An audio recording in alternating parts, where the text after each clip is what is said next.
Cold concrete presses against my cheek.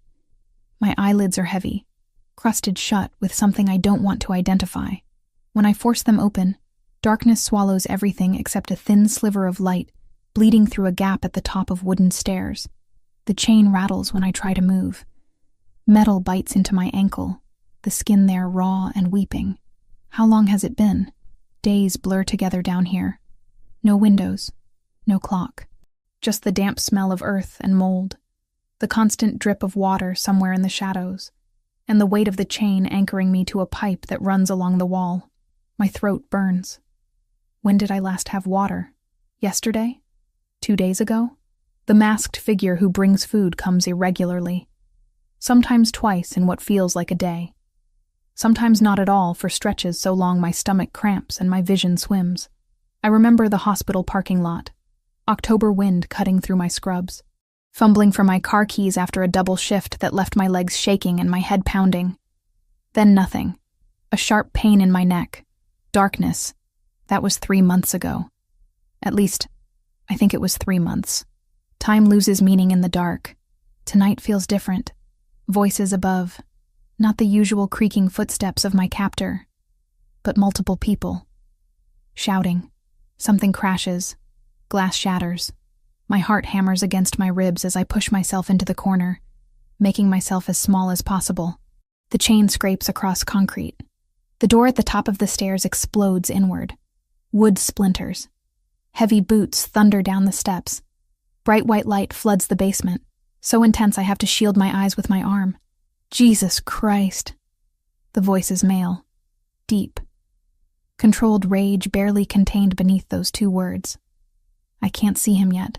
Just his silhouette against the blinding light behind him. Tall. Broad shoulders. He doesn't move for several seconds, just stands there 3 meters away. Get bolt cutters now. He barks the order to someone I can't see. And get Dr. Costa on the phone. Tell him I need him at the house in 20 minutes. I don't care what he's doing. The light adjusts as he moves closer. My eyes finally focus enough to see him properly. Dark hair, wet and plastered to his forehead. Rain drips from an expensive suit that clings to his frame. His face is angular, shadowed by stubble. But what catches me are his eyes. Dark brown, nearly black in this light, and burning with fury that makes me press harder into the corner. I'm not going to hurt you. His voice is softer now, carefully controlled. He crouches down, staying just out of reach. My name is Franco Ravellini. Do you understand me? I nod. My voice won't work. 3 months of screaming myself hoarse in the early days taught me that nobody comes when you scream. Can you tell me your name? Megan. The word comes out as a croak. Megan Turner. Something flickers across his face. Recognition? No, something else. He pulls out his phone, types something, then looks back at me. You're a nurse. You work at Chicago General. It's not a question, but I nod anyway. How does he know that? Another man appears at the bottom of the stairs, carrying large metal cutters. He takes one look at me and his expression hardens. Boss, I can see what this is, Nicholas. Franco takes the bolt cutters and approaches slowly, like I'm a wounded animal that might bolt. Megan, I'm going to cut this chain.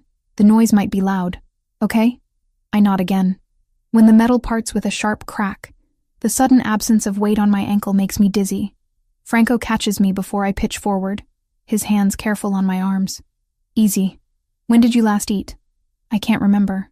Yesterday? The day before? He curses in Italian under his breath and scoops me up like I weigh nothing. My instinct is to fight, to struggle, but my body won't cooperate. 3 months of minimal food and water have left me weak as paper. The car's waiting, boss. Nicholas is already moving up the stairs ahead of us. The house above is chaos. Men in dark suits are tearing through rooms, pulling out drawers, overturning furniture. I catch glimpses as Franco carries me through. Expensive artwork on walls, marble floors, a kitchen with gleaming appliances. This isn't a basement dungeon. This is someone's home. Someone wealthy. Rain hammers the driveway outside. Franco wraps his suit jacket around me before carrying me to a black car. The interior is warm, leather seats soft beneath me. He slides in beside me, and the car moves before I even process what's happening. Where? My voice breaks. My house. You need medical attention. Food. Rest. He's looking at his phone again, jaw tight. Nicholas, I want every person who had access to that property identified. Every single one. And find Roberto. I want him found tonight. Roberto. The name sends ice through my veins. Franco notices my reaction. His eyes lock onto mine. You know that name. It's not a question. Everything about this man deals in statements, in certainty. I swallow hard, tasting blood where I've bitten my cracked lips. 6 months ago, emergency room. He came in after a car accident. Minor injuries. The memories flood back. I was his nurse. He asked for my number. I said no. He insisted. I refused again. He left. Franco's hands curl into fists on his thighs. The leather of his gloves creaks. Roberto Ravellini is my younger brother. Was my brother. The correction is sharp. What he did to you is unforgivable. Brother. This man's brother kept me chained in a basement for 3 months. The car suddenly feels too small, too warm. My lungs can't find enough air. Breathe. Franco's hand hovers near my shoulder but doesn't touch. I know what you're thinking. But Roberto acts alone. Has for years. I didn't know about you. Nobody in my organization knew. How did you find me? Anonymous tip, 2 days ago. Someone called my private line and said to check the property on Lakeside Drive. His jaw clenches. Roberto's house. I went there tonight, expecting to find drugs, maybe stolen goods. Not. He cuts himself off. Not you. The car turns through iron gates that close behind us with a solid clang. The house at the end of the driveway makes the one we just left look modest. 3 stories of stone and glass, lit up against the night sky.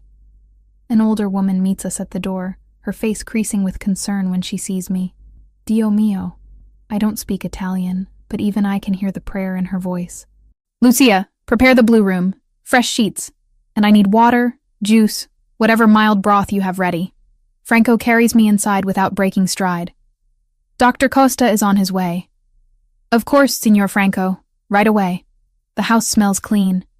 Lavender and lemon polish. So different from the damp earth and rot of the basement. Franco takes me upstairs to a bedroom that's larger than my entire apartment was. Soft blue walls, white linens, a bathroom visible through an open door. He sets me down carefully on the bed. For the first time since finding me, uncertainty crosses his face. I should let Lucia help you. It's not appropriate. He stops, seeming to realize how absurd propriety sounds after everything. I'll be right outside. Dr. Costa will be here soon. Wait. The word surprises us both. Why are you helping me?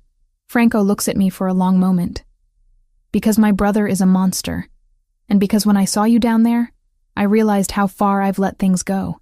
How much I've ignored because of family loyalty. He moves toward the door. Get some rest, Megan. You're safe now. The door closes softly behind him. I sit on the edge of the bed, still wrapped in his jacket that smells like expensive cologne and rain, and try to process what just happened. 3 months in hell, rescued by the brother of my captor, a man who clearly moves in the same dark world, but is treating me with more care than anyone showed me in the hospital where I used to work. Lucia returns with water and warm soup. Her hands are gentle when she helps me to the bathroom, staying close while I wash 3 months of grime from my skin. The shower water runs gray, then brown, finally clear. My reflection in the mirror is skeletal. Hollow eyes, matted hair that needs to be cut. The angry wound around my ankle where the chain ate into skin. You're safe here, Piccola. Lucia wraps me in a soft robe. Piccola. Little one. The endearment doesn't quite fit the angry wound around my ankle, but I cling to it anyway. Signor Franco. He is a good man. He will protect you. Will he? Or am I trading one prison for another? But when Dr. Costa arrives, examining my injuries with professional efficiency, and Franco stands in the corner watching with that carefully contained fury, I realize something. Whatever this situation is, whatever Franco Ravellini wants from me, it's not what Roberto wanted. And for now, in this moment, that's all I need to know. 4 days pass in a blur of medical examinations and cautious movements. Dr. Costa comes daily, checking the infection in my ankle, monitoring my vitals, adjusting medications.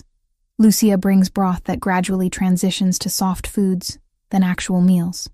My body remembers how to eat, how to process nutrients, but it's a slow awakening. I sleep more than I'm awake those first days.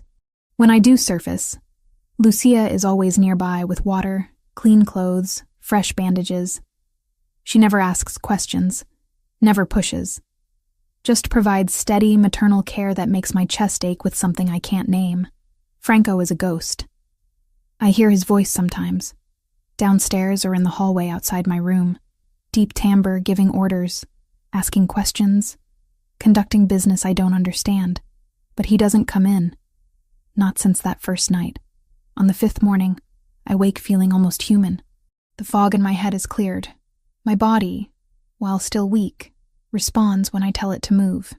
I take a shower without Lucia's help for the first time, standing under the spray until the water runs cold. When I emerge from the bathroom, Lucia has laid out clothes on the bed. Not a dress or anything fancy. Simple jeans that look my size, a soft gray sweater, clean underwear still in packaging. The attention to detail is unsettling. Someone measured me while I was unconscious, or studied me closely to guess accurately. "Feeling better, Piccola?" Lucia asks from the doorway, her round face creasing with genuine warmth. "Yes, thank you." I pull on the clothes. They fit perfectly. "Lucia, how long am I staying here?" She smooths the bedspread that doesn't need smoothing. "As long as you need to heal. Signor Franco, he is very clear about this. You are not to worry about anything except getting strong again. And then what? Then you decide what comes next." She meets my eyes. "But first, you eat breakfast. You're still too thin." Breakfast is waiting in a small dining room adjacent to the kitchen. Scrambled eggs, toast, fresh fruit, coffee that smells like heaven. I'm halfway through the meal when Franco appears in the doorway. He looks different in daylight, still imposing, still carrying that aura of controlled danger. But there's fatigue around his eyes.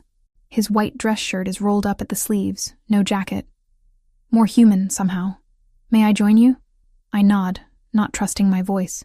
He takes the seat across from me, pours himself coffee from the carafe on the table. We sit in silence for a minute. 2. The quiet should be awkward, but it isn't. It's almost companionable. "How are you feeling?" he finally asks. "Better. Stronger." I set down my fork. "Thank you for everything. The medical care, the clothes, the room. I know this isn't normal for you." "Normal?" He almost smiles. I'm not sure I know what that word means anymore. He takes a sip of coffee. "Megan, I need to ask you some questions. About what you remember. I understand if you're not ready, but the sooner I have information, the sooner I can find Roberto." My stomach clenches. I knew this was coming. "What do you want to know?" "You said he came to the emergency room 6 months ago. Do you remember the date?" "April 14th. It was a Tuesday. I remember because my shift was supposed to end at 7, but we were slammed with a multi-car accident. Roberto came in around 9. Franco pulls out his phone, makes notes. "Did he seem injured? Was the accident real?"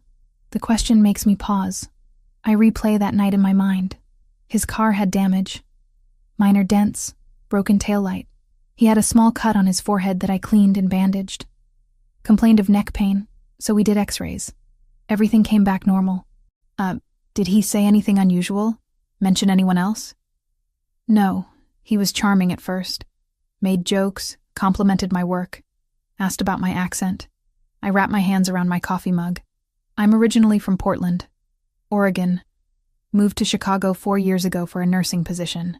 My parents died in a car accident when I was 19. No siblings. Just me." Franco's expression shifts slightly. "Understanding, maybe. Or recognition of isolation that makes someone vulnerable." "Roberto asked for my number." I continue. "Said he'd like to take me to dinner, show me the city properly. I told him I was flattered but not interested. He asked again. I was firmer. He smiled, said it was my loss, and left. I didn't think about it again until... I trail off. Until you woke up in his basement. Yes." Franco leans back in his chair, jaw tight.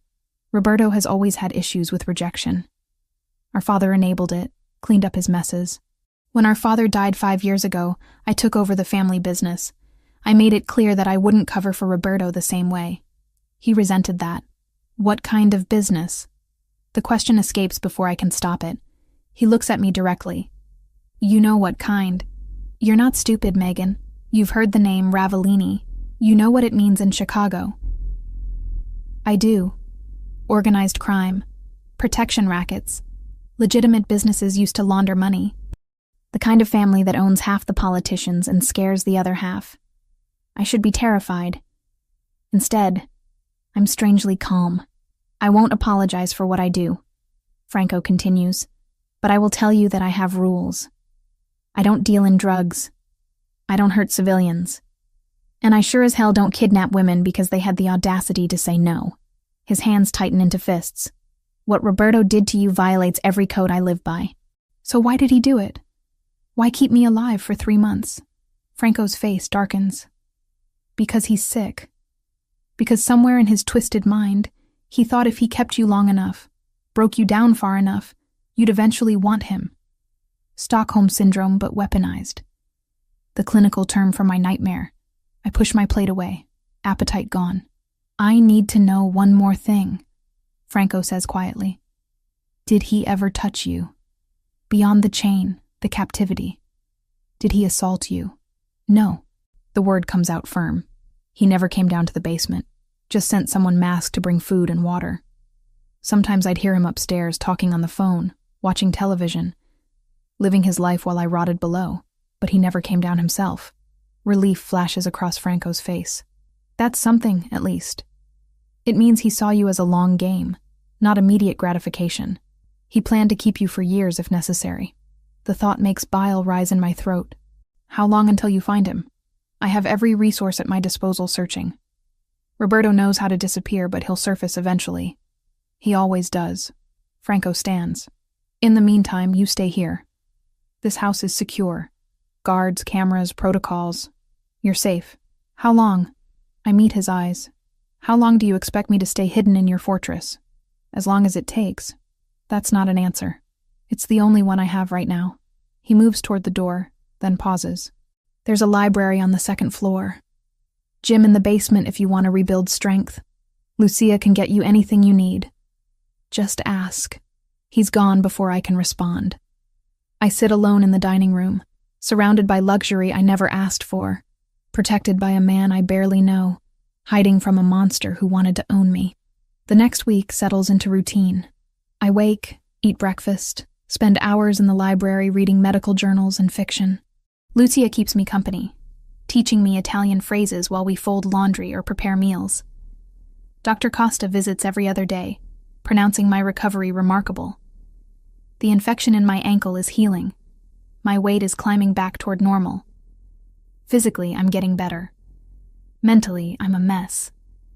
Nightmares plague me almost nightly. I wake screaming, tangled in sheets, convinced I'm back in the basement. The 3rd time it happens, I hear footsteps in the hallway. Franco appears in my doorway, backlit by the hall light. Sorry, I gasp, trying to calm my racing heart. I didn't mean to wake you. You didn't. He stays in the doorway, respecting the boundary. I don't sleep much anyway. Is it always like this? The dreams? I don't know. I've never been where you've been. He's quiet for a moment. But I've seen men come back from war, from torture, from things that leave scars no one can see. The dreams fade eventually. Or you learn to live with them. That's not particularly comforting. I don't do comfort. I do truth. He shifts his weight. Would it help if I stayed? Just until you fall asleep. I can sit in the chair. The offer surprises me. Why would you do that? Because you're in my house, under my protection, and you're afraid. If my presence helps, I'll provide it. It's not romantic. Not even particularly kind. It's pragmatic, transactional, and somehow that makes it easier to accept. Okay. He pulls the armchair from the corner to a spot near the window where he can see both the door and me. Sits down, long legs stretched out in front of him. Sleep. I'll be here. I don't think it'll work. but exhaustion pulls me under within minutes. When I wake at dawn, he's gone. The chair sits empty in the morning light. This becomes our pattern. I have nightmares. He comes. Sometimes he stays all night. Sometimes I fall back asleep quickly and he leaves. We never discuss it during the day. 2 weeks after my rescue, Dr. Costa arrives with unexpected news. You're healing exceptionally well, Megan. The infection is completely cleared. Your blood work is normal. You've gained back 10 pounds. He closes his medical bag. Physically, you're almost back to baseline. Almost? Your body needs more time to fully recover muscle mass and bone density. But you're not in danger anymore. Not medically, anyway. After he leaves, I find Franco in his study, surrounded by papers and computer screens showing security camera feeds. He looks up when I knock on the open door. Dr. Costa says I'm almost recovered. I heard. He turns off one of the monitors. That's good news. Is it? I step into the room. Because now comes the hard question. What happens next? Franco leans back in his leather chair, studying me. What do you want to happen? I don't know. The honesty feels raw. I can't go back to my apartment. Assuming I still have an apartment. I can't go back to work at the hospital. I've been missing for 3 months. They've probably filled my position. They have. He says it gently. I checked. You were declared dead 2 weeks ago. Presumed victim of foul play. There was a small memorial service. Dead. I'm legally dead. The room spins slightly. I can fix that. Franco continues quickly. My lawyers can handle the paperwork. Alive but recovering from trauma. Medical documentation supports it. You could have your life back within a month. And Roberto? Still searching. No leads yet. I sink into the chair across from his desk. So you want me to go back to my life? Pretend to be normal? And hope Roberto doesn't find me before you find him? No. Franco's voice is firm. If you leave this house, you'll have security. Round-the-clock protection. I won't risk Roberto getting to you again. For how long? Weeks? Months? Years? My voice rises. That's not a life, Franco. That's a different kind of prison. He doesn't argue because he knows I'm right. We sit in silence, the weight of impossible choices hanging between us. Finally, he speaks. There's another option. You stay here, not as a prisoner or a guest indefinitely protected. You stay as part of this household. We give you work, purpose, something beyond just surviving. Work? Doing what? Lucia needs help. The household runs smoothly, but she's getting older. Light duties. Managing supplies. Handling correspondence.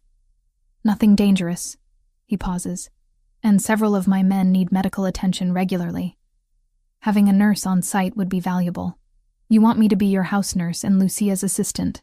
I want you to have agency. Choice. Structure. He meets my eyes. I want you to feel like a person again, not just a victim I rescued. The offer is practical, almost cold in its logic, but it's also the first real choice anyone's given me in months. I need time to think about it. Take all the time you need. The offer stands. He turns back to his monitors, dismissing me politely. I spend the afternoon in the library, staring at the same page of a book without reading a single word. By evening, I've made my decision. I find Franco having dinner alone in the small dining room. I'll stay, temporarily, until Roberto is caught, or until I figure out what comes next. Whichever happens first. He nods once. Fair terms? You'll start working with Lucia next week. Light duties, like I said, and my men know to treat you with respect or answer to me. One condition. Name it. You be honest with me. About the search for Roberto. About the dangers. About everything. I'm done being kept in the dark. Franco considers this, then extends his hand across the table. Deal. His hand is warm and calloused when I shake it. The gesture feels binding, like we've just signed an invisible contract that will reshape both our lives in ways neither of us can predict. Working with Lucia transforms my days from aimless recovery into structured purpose. She teaches me the rhythms of the household, the preferences of the staff, the invisible systems that keep this massive estate functioning smoothly. I learn which grocer delivers fresh produce on Tuesdays, which cleaners handle the delicate antiques, how Franco takes his coffee in the morning. The medical work comes naturally. Nicholas mentions casually that one of the security team twisted his knee during training. I examine it in the kitchen, determining it's a minor sprain that needs ice and compression. Word spreads. Within days, men are appearing with various injuries, treating me with careful respect while I clean cuts, wrap sprains, monitor chronic conditions they've been ignoring. I establish a small medical station in a spare room off the kitchen. Basic supplies at first, then Franco authorizes a full order of equipment. Stethoscope, blood pressure cuff, suture kits, antibiotics. Everything I need to provide decent care without sending someone to a hospital for minor issues. 3 weeks into this new routine, I'm inventorying bandages when Franco appears in the doorway. He's in workout clothes, face flushed from exercise, hair damp with sweat. One of the men said you needed to see me. Marcus has high blood pressure, dangerously high. He needs medication and lifestyle changes. I hold up the chart I've been keeping. I've documented 3 separate readings over the past week. He's at serious risk for stroke or heart attack. Franco takes the chart, scans my notes. I'll have Dr. Costa prescribe what he needs. He also needs to lose weight, reduce stress, stop smoking. I cross my arms. Those are harder to prescribe. I'm aware. Franco hands back the chart. Thank you for catching this. Marcus has been with my family for 20 years. I'd rather not lose him to something preventable. He turns to leave, then pauses. You're good at this. Taking care of people. It's what I trained to do. I file the chart away. Feels good to use those skills again instead of just being taken care of. Is that what you want? To go back to nursing eventually? The question catches me off guard. I don't know. My whole life was built around emergency medicine. Adrenaline, life or death decisions, constant chaos. After 3 months in a basement, I'm not sure I can handle that environment anymore. But this, I gesture around the small clinic space. This feels manageable. Franco leans against the doorframe. He looks different when he's relaxed like this. Less intimidating. You don't have to decide immediately. Take the time you need. Easy for you to say. You're not the one declared legally dead. Actually, I had my lawyers file the paperwork yesterday. You're officially alive again as of this morning. He pulls an envelope from his pocket. New social security card, updated driver's license, medical records showing you were recovering from trauma. All legal, all documented properly. I take the envelope with shaking hands. These simple pieces of identification represent my existence in the world again. How much did this cost? Does it matter? Yes. I don't like owing people. You don't owe me anything. His voice is firm. You were victimized by my brother. That makes your recovery my responsibility. That's not how responsibility works. It's how it works in my world. He straightens. There's something else you should know. Chicago General called. They got word you're alive. The hospital administrator wants to meet with you. Apologize for the premature death declaration. Discuss potential reemployment. My heart lurches. You told them where I am? No. I told them you're recovering in a secure location and would reach out when ready. He studies my face. Do you want to go back there? I don't know. The honesty feels raw. That hospital was my home for 4 years. My colleagues were the closest thing I had to family. But Roberto found me there. He knew my schedule, my routines. Going back feels like painting a target on myself. It would be dangerous, Franco agrees. Even with security, hospitals are too public. Too many access points. So what? I just never work in emergency medicine again? Let Roberto take that from me too? I didn't say that. I said it would be dangerous. There's a difference. He shifts his weight. You could work at a private clinic. Smaller scale, controlled access, easier to monitor. I know several physicians who run practices that would value a nurse with your experience. Let me guess. Physicians who owe you favors. Physicians who recognize talent when they see it. He doesn't deny the favors part. Think about it. You don't have to decide today. After he leaves, I sit in the clinic room, holding my new identification documents. Megan Turner, officially alive, officially free to rebuild. But freedom is complicated when you're still being hunted. That night, the nightmare returns with vicious clarity. I'm back in the basement, But this time Roberto's voice echoes from upstairs. He's laughing, telling someone that I belong to him, that Franco made a mistake by interfering. I wake screaming, sheets tangled around my legs like chains. Franco appears before I've even caught my breath. He doesn't ask, doesn't say anything, just pulls the armchair to its usual spot and sits down, silent presence in the darkness. They're getting worse, I finally say. The dreams. I thought they'd improve with time. Recovery isn't linear. His voice is quiet in the dark. Some days are better. Some are worse. That's normal. How do you know? I've seen enough broken people to recognize the pattern. He leans back in the chair. After my father died, I had nightmares for months. Not about his death, but about everything he'd done. Every compromise, every violent act, every line crossed. I'd wake up wondering if I'd become him. Did you? Become him? Franco is quiet for a long moment. In some ways, yes. In others, no. I run the same businesses, operate in the same world, but I try to be better, cleaner. I don't always succeed. Why are you telling me this? Because you asked earlier if I wanted you to go back to nursing. The truth is, I don't want you to leave at all, but that's selfish. Your life, your career, your healing should all come before my preference for your proximity. The admission hangs in the air between us. I should probably address it, acknowledge what he just revealed. Instead, I ask a different question. Do you ever regret the choices you made? Taking over the family business instead of going legitimate? Every day. No hesitation. But regret doesn't change reality. I can't undo 5 years of decisions. I can only try to do better going forward. Is that why you're helping me? Some kind of penance?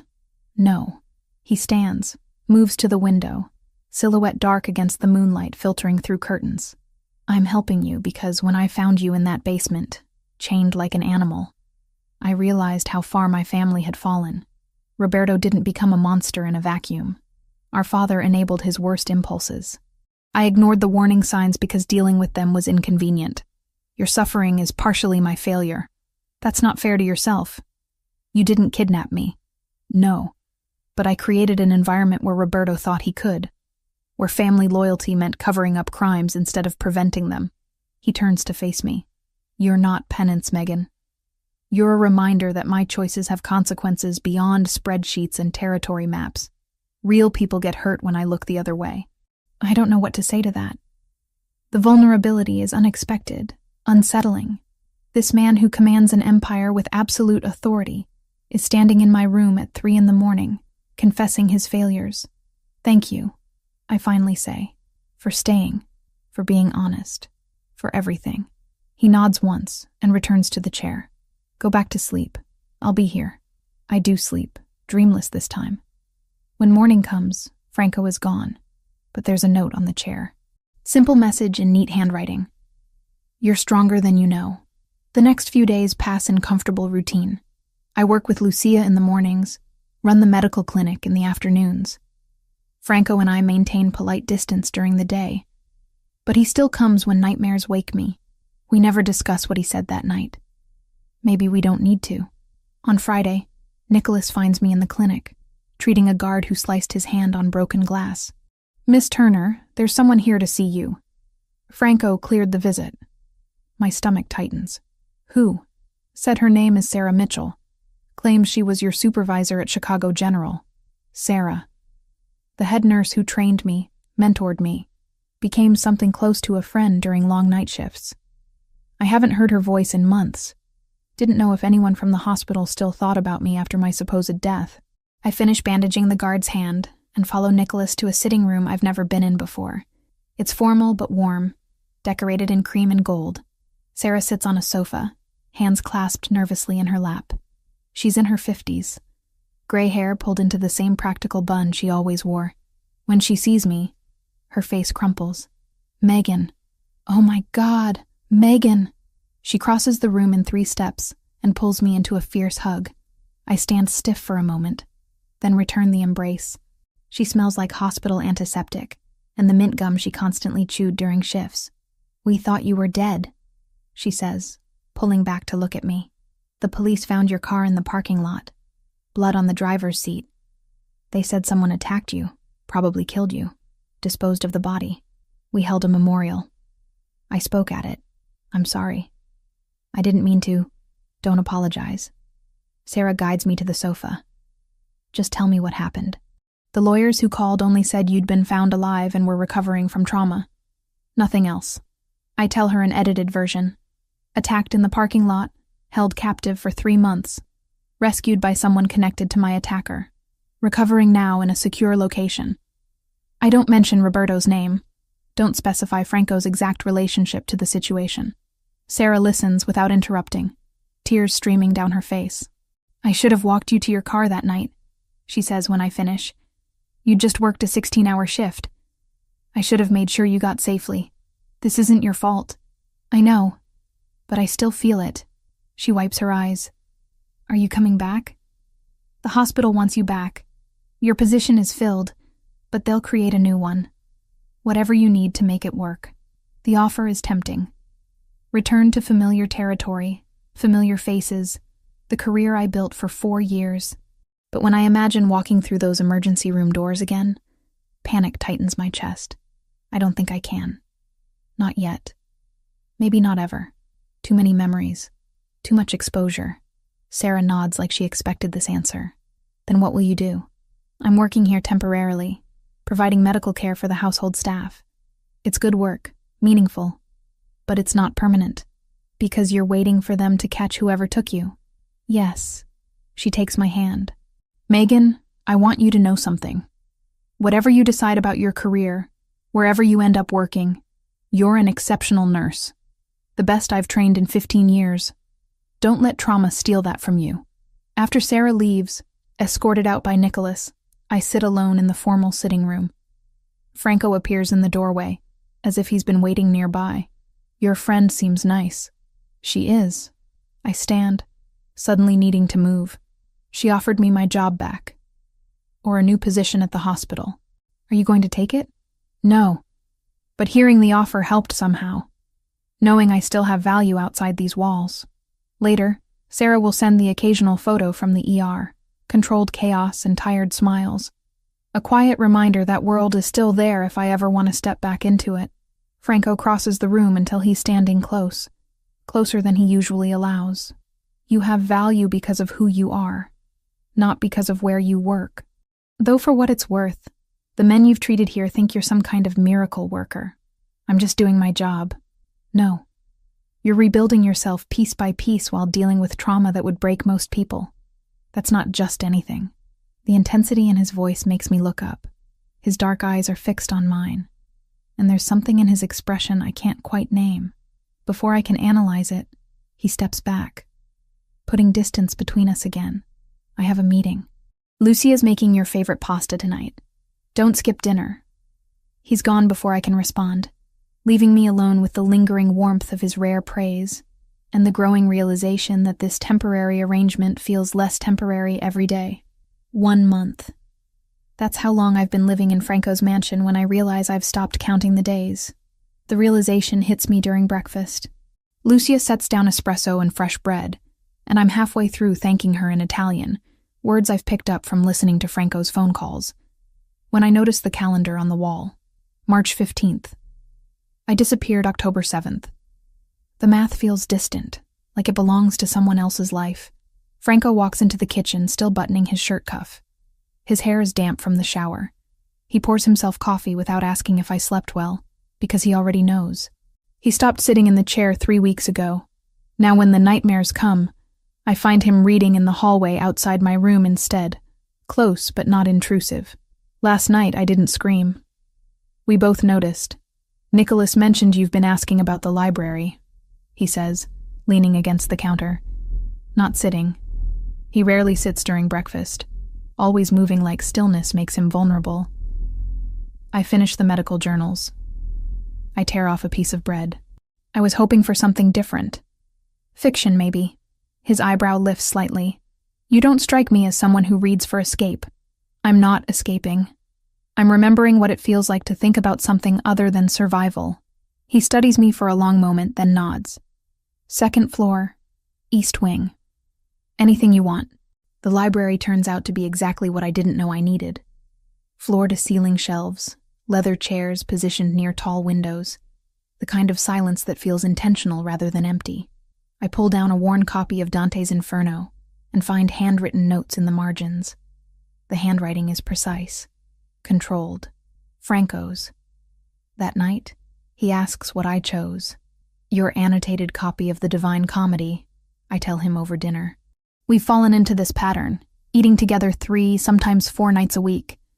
Not planned, just coincidental. Or maybe not coincidental at all. You wrote that Dante got the political allegory wrong in Canto 6. I was 19 and thought I understood corruption. He cuts into his steak with surgical precision. I didn't. And now I know corruption isn't about betraying principles. It's about never having them to begin with. These conversations have become the strangest part of my new reality. Franco doesn't make small talk. He either says nothing or cuts straight to the bone of things. Tonight we discuss whether Virgil represents reason or merely the illusion of guidance. Last week, it was the ethics of triage in emergency medicine. He'd asked detailed questions about how I decide who gets treatment first when resources are limited. Before that, the architecture of Chicago's oldest buildings. He'd studied international business at Northwestern, I learn. Graduated top of his class. Had offers from consulting firms in New York, London, Singapore. What happened? I ask. My father had a stroke. Franco's voice doesn't change, but something in his posture does. Someone needed to take over the family operations. Roberto was 22 and too volatile. It fell to me. You could have said no. I could have. He sets down his fork. But watching my father build everything from nothing, then seeing it vulnerable because he couldn't let go, that taught me something. Power doesn't care about your plans. It cares about who's willing to hold it. I want to ask if he regrets it, but the question feels wrong. Franco doesn't deal in regrets. He deals in choices made and consequences accepted. On the 32nd day, something shifts. I'm suturing a cut on my own hand, stupid kitchen accident with a paring knife, when Franco appears in the doorway. He watches me work for a moment, then crosses the room and takes the needle from my fingers. Let me. I can do it myself. I know. He's already threading the next suture. But you don't have to. His hands are steady, surprisingly gentle. I watch his face while he works, noting the concentration in his eyes, the way his jaw tightens slightly when he pulls the thread through. When he finishes, he doesn't let go immediately. His thumb brushes the edge of the bandage, checking the tension. You're good at that, I say quietly. I've had practice. He releases my hand. You're not the first person I've stitched back together. The implication hangs between us. The violence embedded in that simple skill. But I don't pull away. Instead, I meet his eyes and see something I haven't allowed myself to acknowledge until now.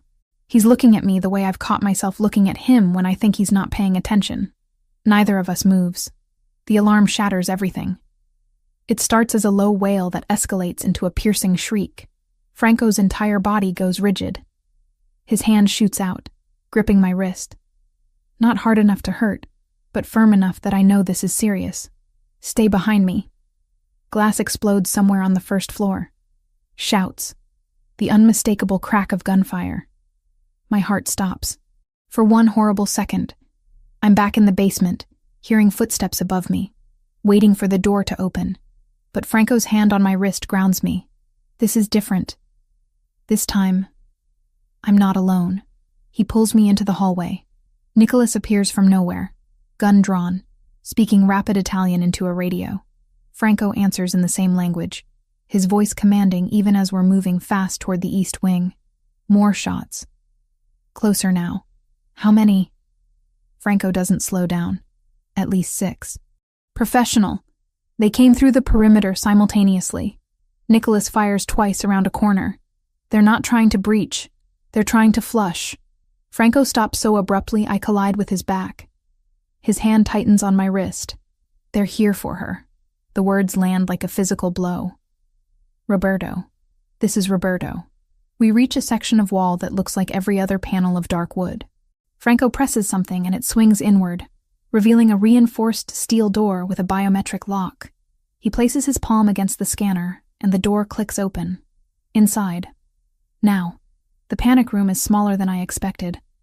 maybe 12 by 12 feet, concrete walls, a single bench, shelves stocked with water and medical supplies, backup power generator humming in the corner, a bank of monitors showing security feeds from around the property. Franco steps in behind me, and the door seals with a hydraulic hiss. Silence, thick and absolute except for our breathing. On the monitors, I watch men in tactical gear moving through Franco's house. They're systematic, checking rooms, overturning furniture, looking for me. How long can we stay here? My voice comes out steadier than I feel. As long as necessary. It's ventilated, reinforced. They'd need explosives to breach, and by then the authorities would already be on their way. He's watching the screens, tracking the intruder's movements. Nicholas has called in reinforcements. This will be over in under an hour. I sink onto the bench. The adrenaline is starting to ebb, leaving behind a familiar shaking in my hands. I press them against my thighs. Franco notices. He always notices. He sits beside me. Not close enough to crowd, but close enough that I can feel the heat radiating from him. For several minutes, neither of us speaks. We just watch the screens as his men engage the attackers, as the violence unfolds in grainy black and white. I underestimated him. Franco's voice is quiet, almost conversational, but there's an edge beneath it I haven't heard before. Roberto. I knew he was obsessive, vindictive. But this, sending professionals, coordinating a tactical assault, I didn't think he had the resources or the connections. You couldn't have known. I should have. Ayane. He turns to look at me, and the carefully controlled mask he always wears has cracks in it. I brought you into my world thinking I could protect you from him. Instead, I made you a target. Again. The words hit differently than I expect. Not because they're true, though they are, but because of what they reveal. Franco doesn't apologize. He doesn't show weakness. But right now, in this sealed room with gunfire echoing through the monitors, he's offering me something raw. Stop. The word comes out sharper than I intend. You didn't make me anything. Roberto did this. He's the one who put me in that basement. He's the one who sent those men, not you. I gave you a room in my house instead of witness protection. I let you stay when I should have. You let me choose. I cut him off. That's what you did. You gave me options and I chose this. I chose to stay here. I chose to trust your judgment over the system that would have buried me in paperwork and safe houses, and still not guaranteed safety. My hands have stopped shaking.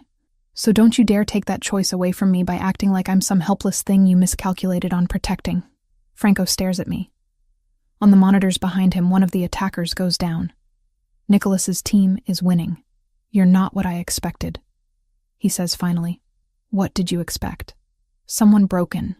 Someone who needed saving. His eyes search my face. But you were never broken, were you? Just trapped. There's a difference. Something unlocks in my chest. It's not relief or gratitude or any simple emotion. It's recognition. He sees me. Not as a victim, not as a responsibility, not as a problem to be solved. Just as someone who survived something terrible and came out changed but intact. The monitors show the last attacker being subdued. Nicholas appears on one screen, giving a thumbs up to a camera. It's over, I say. Franco doesn't move. Is it? I realize his hand is resting on the bench between us. My hand is inches away. I could close the distance. So could he. Neither of us does. We should go see the damage, I say instead. We should, but we sit there for another minute, maybe two, in the humming silence of the panic room. When we finally stand, Franco reaches for the door controls. His other hand finds mine. Just for a moment, fingers brushing palm. And then he's releasing the lock, and the real world comes flooding back in. The house looks like a war zone. Shattered glass, bullet holes in the walls, furniture overturned. Franco's men are zip-tying the two surviving attackers. Nicholas has a cut above his eyebrow, but seems otherwise unharmed. Franco doesn't let go of my hand immediately, and I don't pull mine away. Nicholas notices. His expression doesn't change, but I catch the slight nod he gives Franco. Acknowledgement, maybe approval. Get them to the warehouse, Franco orders, finally releasing me. I want to know everything. Who hired them, how much they were paid, what the original plan was. Already on it. Nicholas gestures to his team. We've also contacted our people downtown. The official story will be an attempted robbery. Franco nods. Then he turns to me. Pack a bag. We're moving to the north property tonight. This location is compromised. For how long? Until I'm certain Roberto doesn't have a third attempt planned. His jaw tightens. He's getting desperate. That makes him more dangerous, but also more likely to make mistakes. Over the next 72 hours, Franco transforms from the controlled, distant man I've come to know into something else entirely. He doubles the security detail, installs new systems, runs background checks on every single person in his organization. The northern property, smaller, more modern, positioned on 20 acres of wooded land, becomes our new fortress. But he also does something unexpected. He gives me access. Not full access to everything. I'm not naive enough to think that. But enough. Encrypted phone. Secure laptop. Permission to contact the few friends who still reach out occasionally, though the messages are monitored. He even arranges for me to have supervised visits to the city when I need them. Why? I ask on the fourth night in the new location. We're in his office, a sleek space with windows overlooking the dark woods. Because you were right. He doesn't look up from the documents he's reviewing. I can't keep you safe by keeping you in a cage. That just makes a different kind of prison. I never said that. You didn't have to. He finally meets my eyes. You're not a possession, Megan. You're a person who deserves autonomy, even in the middle of this mess. If I can't give you that, then what's the difference between me and Roberto?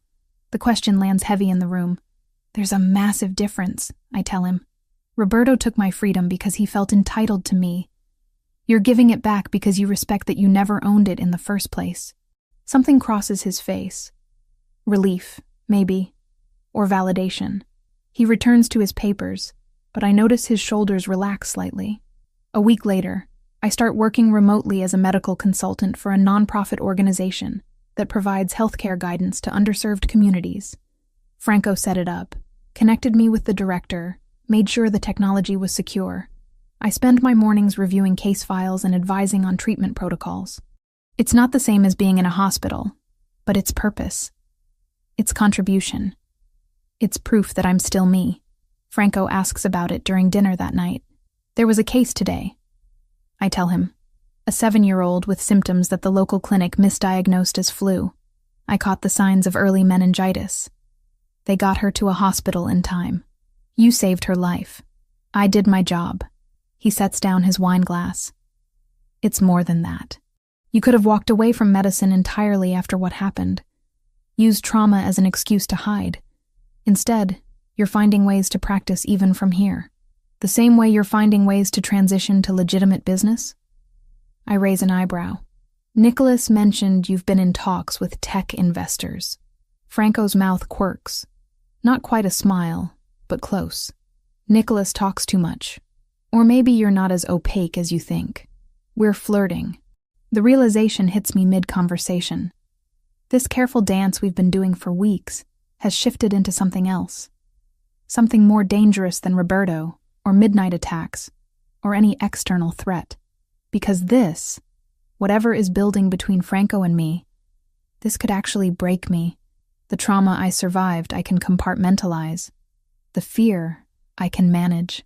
But caring about someone who operates in a world of violence and moral complexity, someone who might not survive the next betrayal or power struggle, that terrifies me more than any basement ever could. Franco seems to sense the shift. He leans back in his chair, putting deliberate distance between us. You're thinking too loud, he observes. I'm thinking that this, us having dinner, talking like normal people, feels dangerous. It is. He doesn't deny it. Everything about this situation is dangerous, Megan. But pretending there's nothing here doesn't make it safer. It just makes it a lie. He's right. I know he's right. But knowing and accepting are vastly different things. I stand, suddenly needing space, needing air. I should get some sleep. Franco rises too. I'll walk you to your room. It's unnecessary. The house is secure. His men are everywhere. But I don't argue. We move through the quiet hallways in silence until we reach my door. Thank you, I say. for the work setup, for the freedom, for not treating me like I'm fragile. You're the furthest thing from fragile I've ever encountered. His voice is low, serious. Don't mistake caution for weakness. What you're doing, rebuilding yourself while still in the middle of chaos, that takes more strength than most people have. I should open the door, should say goodnight, should maintain the careful boundaries we've established. Instead, I ask, do you regret it? Finding me that night? Never. The answer is immediate, absolute. Do you regret that I did? I think about the basement, about the terror and isolation. Then I think about this month. The conversations, the growing trust, the strange sense of belonging I've found in the most unlikely place. No, I whisper. I don't. We stand there in the dim hallway, close enough that I can see the flecks of gold in his dark eyes, close enough to feel the tension coiling between us. Franco lifts his hand, and for a heartbeat, I think he's going to touch my face. Instead, he reaches past me and opens my door. Good night, Megan. Good night. I step inside and close the door, press my back against it, listen to his footsteps retreating down the hall. My hand is still bandaged from the kitchen accident. I trace the edges of the gauze he applied, remembering the careful way he'd sutured the wound. The gentleness in hands that have undoubtedly caused terrible harm. I should be horrified by what I'm feeling. Should recognize the trauma bond for what it is. Should protect myself. But when I close my eyes, all I see is the way Franco looked at me in the panic room. Like I was worth protecting not because I was his responsibility, but because I mattered. And that, more than anything else, is what makes this truly terrifying. 6 weeks at the northern property, and the boundaries I've carefully maintained start blurring in ways I can't ignore. It happens in increments too small to protest. Franco appears in the kitchen doorway each morning with coffee prepared exactly how I prefer it. 2 sugars, splash of cream, heated to just below scalding. He never asks if I want it, just sets the mug beside my laptop and disappears before I can thank him. I return the gesture without planning to. After his boxing sessions with Nicholas in the converted garage, I'm waiting with ice packs and antiseptic when he comes inside. The first time, he'd looked at me strangely, but said nothing. Now it's routine. Yesterday I stitched a split knuckle while he sat motionless on the kitchen counter, watching my face instead of my hands. You should wear proper gloves, I'd said, focusing on the neat line of sutures. I should do a lot of things differently. When I finished and started to step back, his hand caught mine, not pulling, just holding. His thumb traced the scar on my wrist, faint now, but permanent evidence of the shackle. We stayed like that for maybe 30 seconds before he released me and left without another word. These moments accumulate. Conversations that stretch past midnight about Caravaggio's use of darkness, the ethics of Machiavelli, whether free will exists in a deterministic universe. Topics utterly divorced from the reality of hired guards and security protocols and the ongoing hunt for Roberto. I catch myself laughing at something Franco says about Kantian philosophy, and the sound startles me. When did laughter become possible again? What? He's leaning against the bookshelf, glass of wine in hand, looking more relaxed than I've ever seen him. Nothing, just, I forgot I could do that. His expression softens in a way that makes my chest tight. You're remembering a lot of things lately. He's right. I'm remembering what it feels like to be a person instead of a survivor, to have thoughts beyond fear and hypervigilance, to want something other than safety. The wanting is the dangerous part. On Tuesday, Franco mentions an event. Charity gala, Friday night. Legitimate operation, mostly business people trying to network. I'm expected to attend. Okay. I don't look up from the case file I'm reviewing. I'd like you to come with me. That gets my attention. Why? Because appearing alone reinforces certain assumptions about who I am. Having someone beside me, someone clearly intelligent and accomplished, changes the narrative. He pauses. Also because I'd prefer your company to making small talk with developers and venture capitalists alone. It's the second reason that convinces me. The honesty in admitting he wants me there, not just for strategy, but because he actually wants me there. I don't have anything appropriate to wear. That's already handled. Lucia has several options ready whenever you want to look at them. Of course, he's thought of everything. Control is Franco's native language. The dresses Lucia shows me Friday afternoon are beautiful, elegant without being ostentatious. Designer labels I recognize from hospital benefit dinners I could never afford to attend. I choose a deep emerald silk that fits like it was made for me. Probably was. Franco's reaction when I descend the stairs is subtle, but unmistakable. His eyes track from my face down to my heels and back up. He doesn't smile, but something in his posture shifts. "You look remarkable," he says simply. "You look presentable yourself." He's in a charcoal suit that probably costs more than my old monthly rent. But I've learned not to be impressed by expensive clothes. What strikes me is how comfortable he seems in this armor, the civilized veneer of wealth and power that conceals everything underneath. The drive to the hotel venue takes 40 minutes. Nicholas follows in a second car with 2 other guards. Even at a charity gala, Franco doesn't take chances. "Ground rules," he says as we approach the city. "Stay within sight. If anyone makes you uncomfortable, find me immediately. Don't accept drinks from anyone but the waitstaff. And even then, keep the glass in your hand at all times. You're bringing me to a party where I need a security briefing? I'm bringing you into a room full of people who would exploit any weakness they detect. That includes mine." His jaw tightens. "You're not a weakness, but they'll perceive you as one if they think they can use you against me. I need you aware of that." The honesty is jarring. He's not pretending this is a normal date or a simple social engagement. He's making sure I understand the stakes. "I can handle myself," I tell him. "I know you can, but you shouldn't have to handle it alone." The ballroom is exactly what I expected. Crystal chandeliers, ice sculptures, women in gowns that cost more than my nursing school tuition. What surprises me is Franco's transformation. He's charming, genuinely charming. Shaking hands with real estate moguls, discussing market trends with tech investors, making self-deprecating jokes about his father's old-school business philosophy. People gravitate toward him, men wanting his approval or partnership, women finding excuses to touch his arm. But he keeps me close. His hand finds the small of my back repeatedly throughout the evening, guiding me through conversations, including me in discussions, making it clear without words that I'm not an accessory but a partner. "Franco, you didn't mention you were bringing a date." A woman in red approaches, predatory smile fixed in place. "Megan, this is Diane Castellano. Her family owns most of the commercial real estate in the west suburbs." He doesn't address her comment about dating. "Diane, Megan is a medical consultant specializing in community healthcare." Diane's eyes sharpen. "How fascinating. Where did you two meet?" "Through mutual acquaintances," I say smoothly. Franco's hand presses slightly against my back. Approval.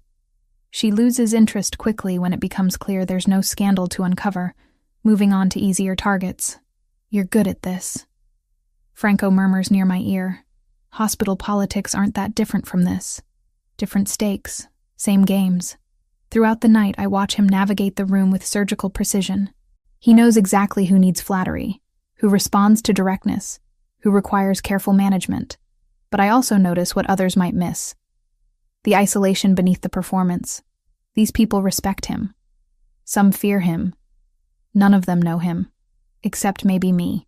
A man approaches who makes Franco's entire body go rigid. Older, silver-haired, expensive watch. "Ravellini, didn't expect to see you at something this wholesome.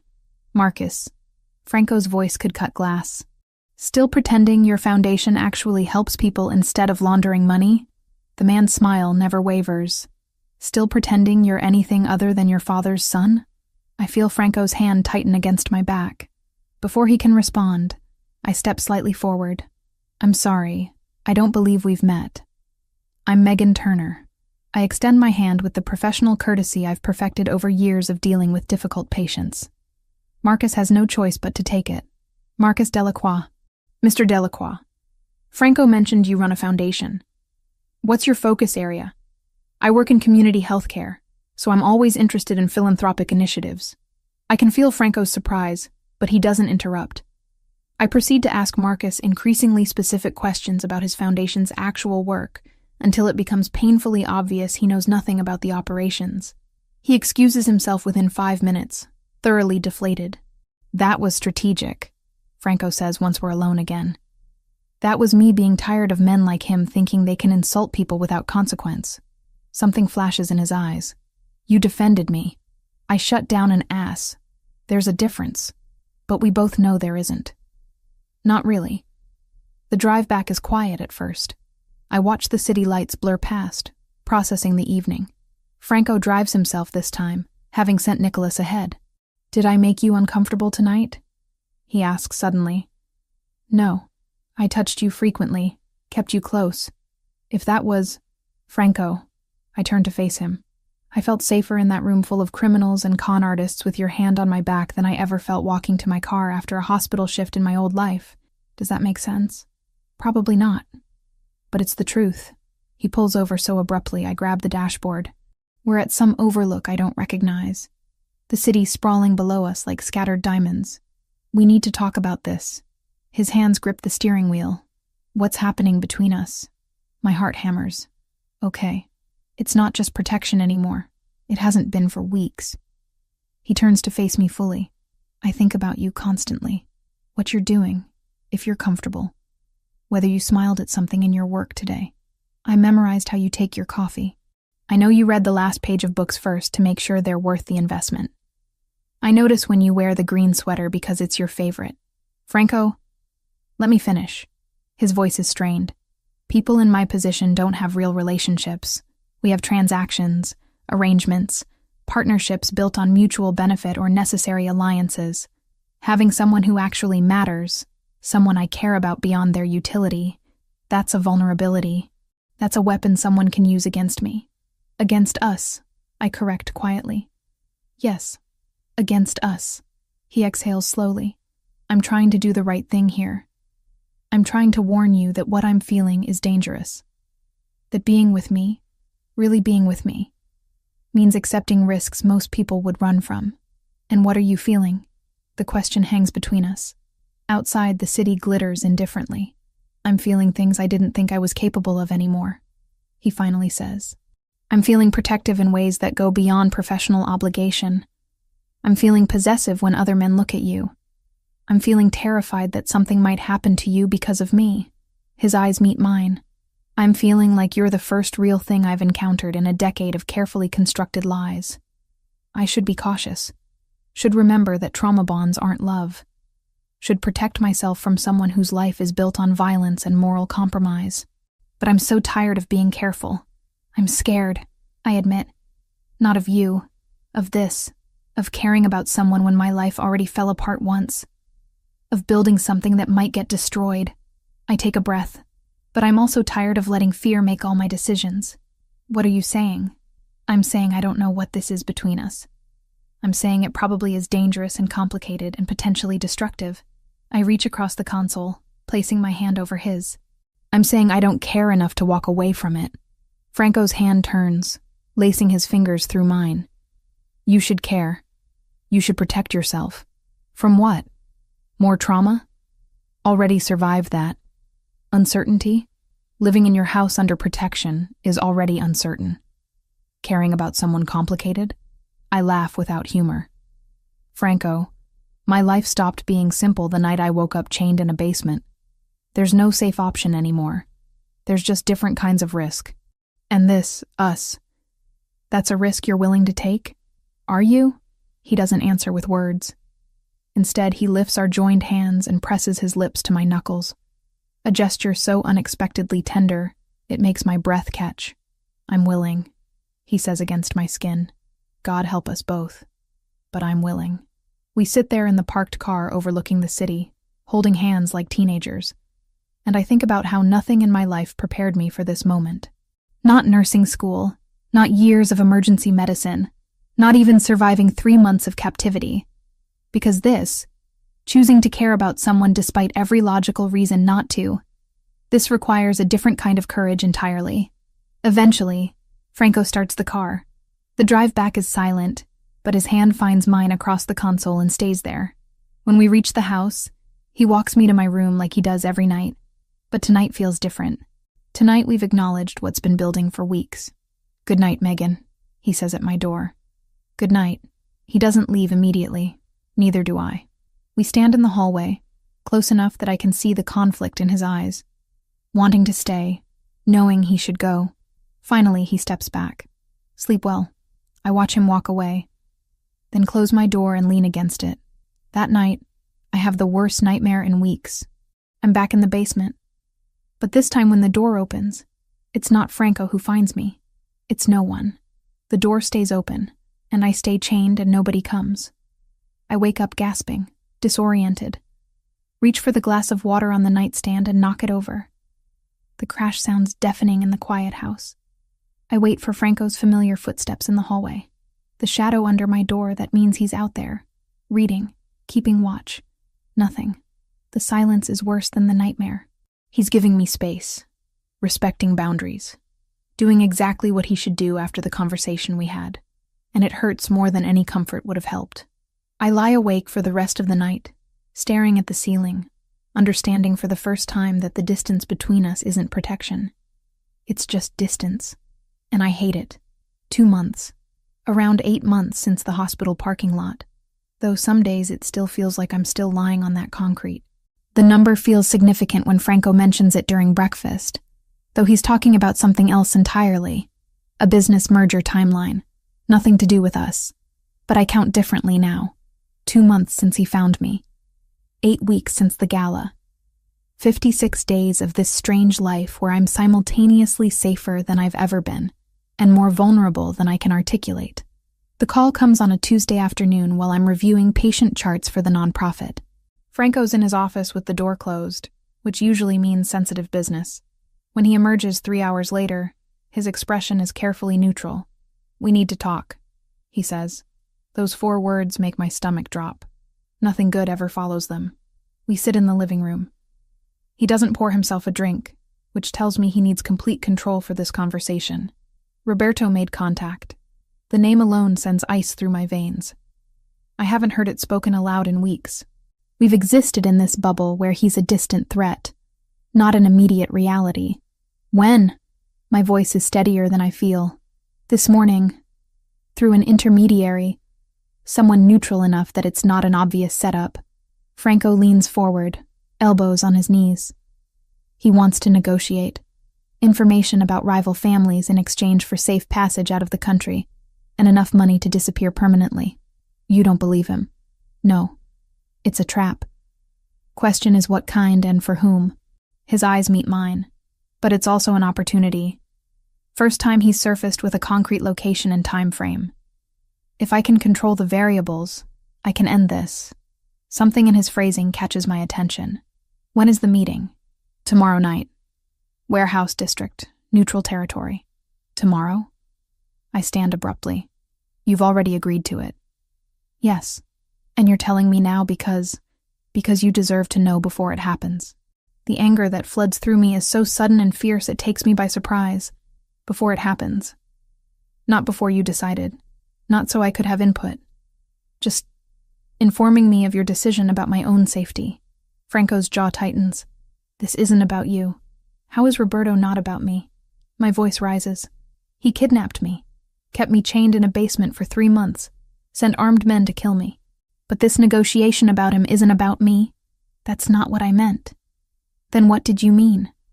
Because from where I'm standing, you made a unilateral decision about the most dangerous person in my life without consulting me at all. I'm pacing now, too agitated to sit. You just decided, arranged everything, and now you're informing me like I'm some subordinate who needs to be briefed. I'm trying to protect you. He stands too.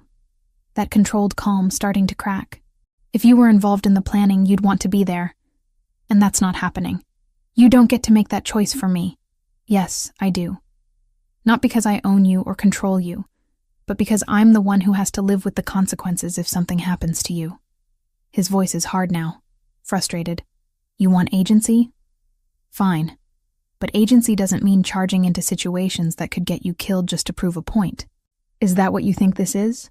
Me trying to prove a point? I stop pacing, facing him directly.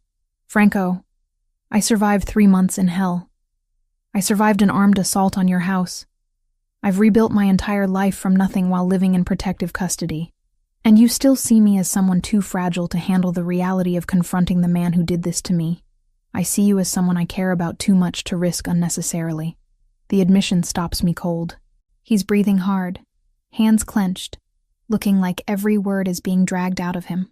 You think I don't understand risk? I say quietly. I'm living in your house.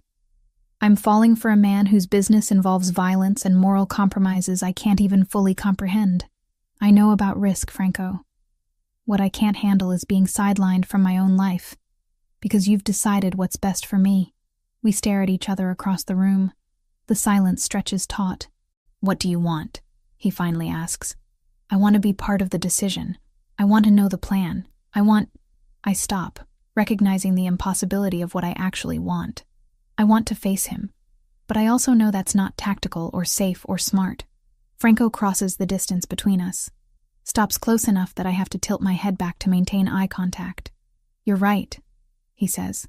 I should have told you before I agreed. Should have included you in the planning. That was wrong. The apology surprises me. Franco doesn't apologize easily. So what now?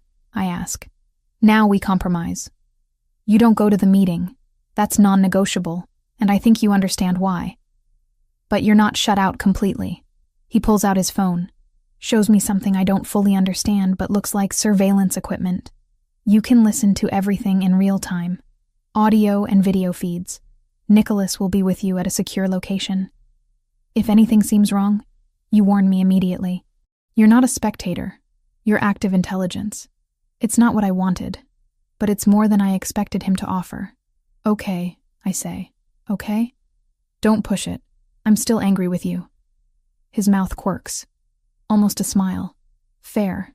The next 24 hours crawl by. Franco spends most of it coordinating with his team, running through scenarios, preparing for every possible variation of betrayal. I try to focus on work, but keep reading the same paragraph over and over. That evening, Nicholas drives me to what he calls an auxiliary location, a high-rise condo downtown that belongs to one of Franco's shell companies. Top floor, reinforced, excellent sightlines. He sets up the monitoring equipment while I watch. He's going to be fine, Nicholas says without looking at me. Franco's survived worse situations than this. Has he survived situations where his brother tried to kill someone he cares about? Nicholas pauses. No, that's new territory. But if anything, that makes him more dangerous, not less. The feed comes online at exactly 8:15. Multiple camera angles of an abandoned warehouse. Audio from the wire Franco's wearing. I watch him arrive with 4 men. They position themselves strategically, while Franco walks to the center of the empty space. Waiting. At 8:30, a car pulls up. Roberto emerges alone, though I can see at least 2 other figures staying in the vehicle. He looks different than I remember. Thinner, with shadows under his eyes. Good. I hope he hasn't slept well. Franco. Roberto's voice comes through the speakers. Didn't think you'd actually show. Let's skip the reunion and get to business. Franco's tone is flat, businesslike. You said you have information. I do. Names, operations, supply chains for the Castellano family. Everything you'd need to expand into their territory when they collapse. Roberto moves closer. But first, we talk terms. Terms were already stated. Information in exchange for exile and funding. That was the opening offer. I've been thinking about what I really want. Roberto stops about 10 feet from Franco. You took everything from me. My reputation, my family, my place in the organization. All because of some nurse who wouldn't give me the time of day. Every muscle in my body goes rigid. Nicholas glances at me but says nothing. This isn't about her, Franco says. This is about you kidnapping and torturing an innocent woman for 3 months because your ego couldn't handle rejection. My ego? Roberto laughs bitterly. You've always had everything. Father's approval, the organization, respect. I had scraps. And the one thing I wanted, one woman who should have been flattered by my attention. She looked at me like I was nothing. Because you are nothing. You proved that when you put her in chains. I watch Roberto's face change on the monitors, the wounded pride morphing into something uglier. Where is she now? Roberto asks. Living in your house? Warming your bed? That's rich. You always did take my things. She was never your thing to take. She's not mine either. She's a person who you victimized. Spare me the moral superiority. You think you're different than me? You've killed people, Franco. Destroyed families. At least I'm honest about what I am. You're honest about nothing. You're a coward who preys on women. Franco's voice drops dangerously low. Now give me the information or stop wasting my time. Roberto reaches into his jacket. Franco's men tense immediately, but he pulls out a flash drive. It's all here. But before I hand it over, I want to know, is she here? Did you bring her to watch? He hesitates. Just half a second too long on the question. And that's when I see it. On the secondary camera feed, the one showing the perimeter, 3 figures moving into position, not near Franco, near the street where a van is parked, the van that supposedly brought me here. Nicholas. My voice is urgent. The van. He's targeting the van. Nicholas is already moving, pulling up additional camera angles. He thinks you're in it. This isn't a trap for Franco. The realization makes me cold. It's a trap for me. Roberto doesn't want exile. He wants revenge, Nicholas finishes. He's on the radio immediately, speaking rapid Italian. On the main monitor, I watch Franco's posture change. He got the warning. She's not here, Franco says calmly. Too calmly. Did you really think I'd bring her to meet you? You're lying. The van is empty. Has been the whole time. Franco gestures, and one of his men opens the van's back doors remotely. Nothing inside but surveillance equipment. Roberto's face twists. You knew. I suspected. You're not subtle, brother. You never were. It happens fast after that.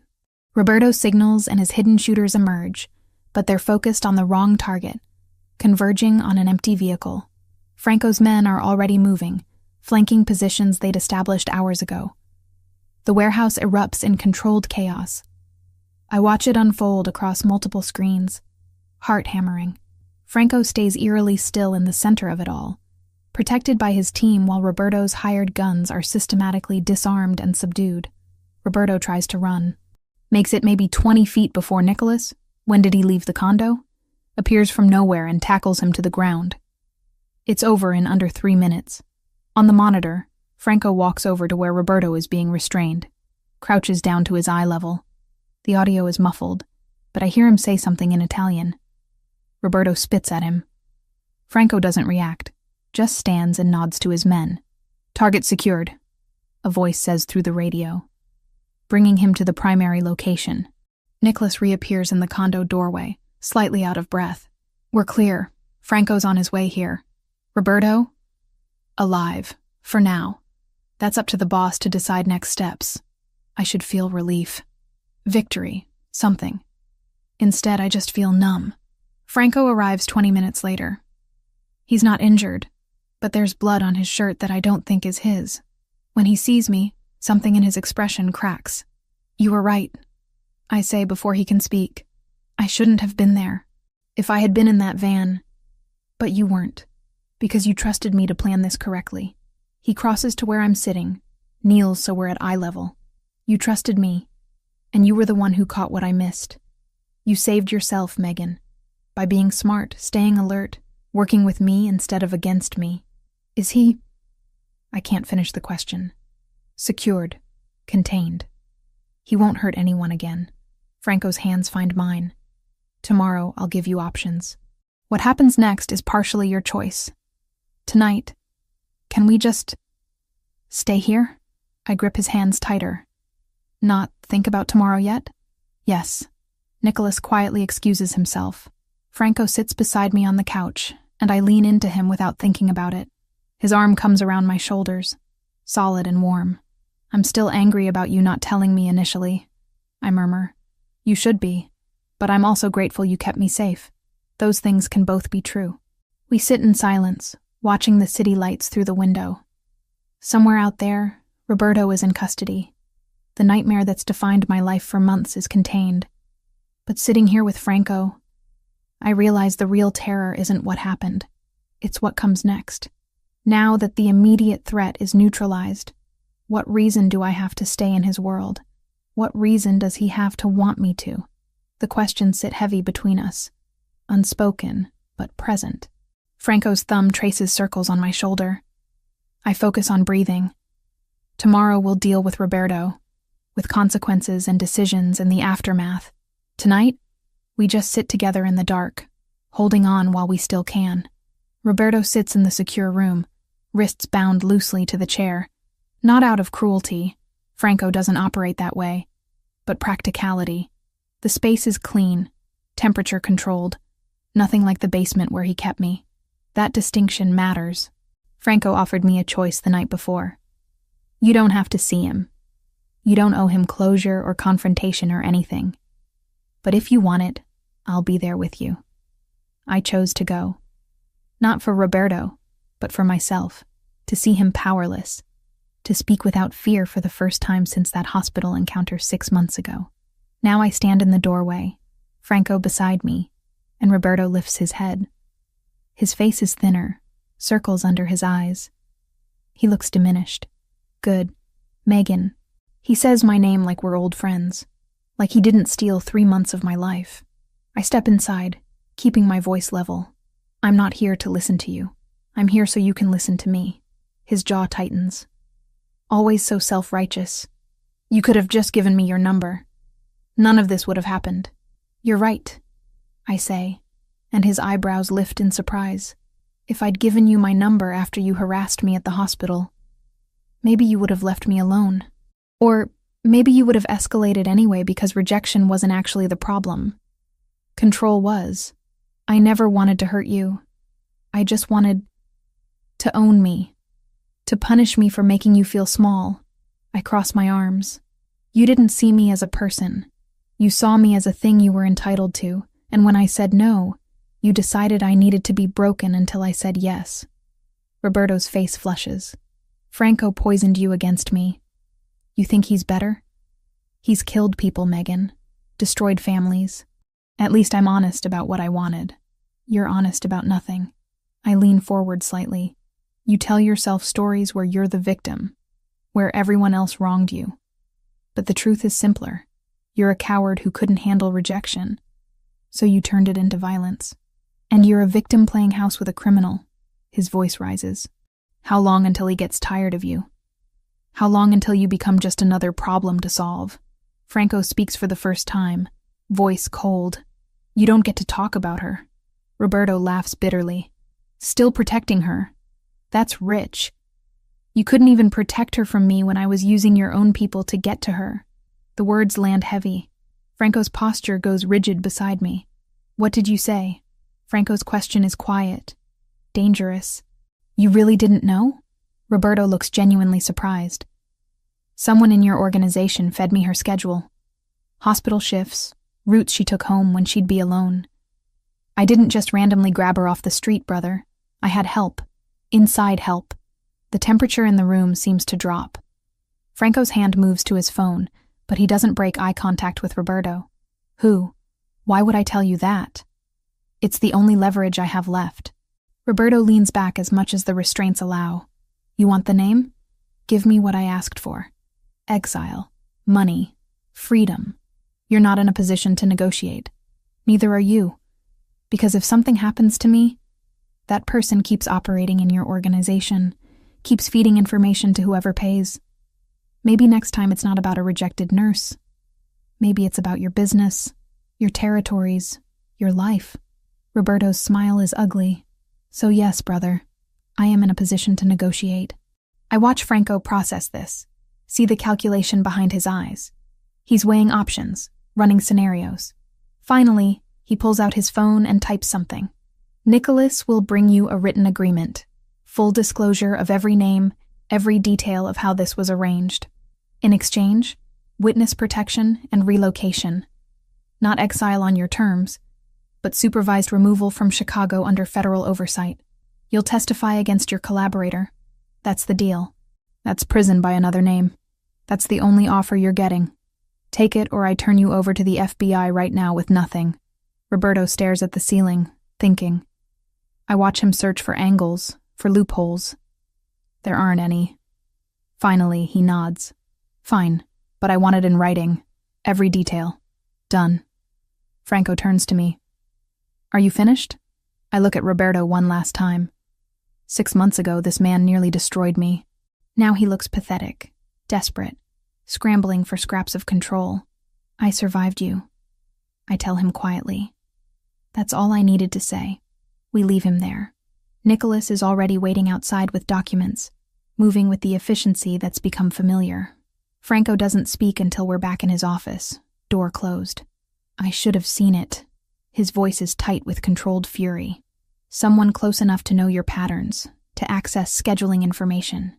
I should have investigated everyone immediately. You were focused on finding Roberto and keeping me safe.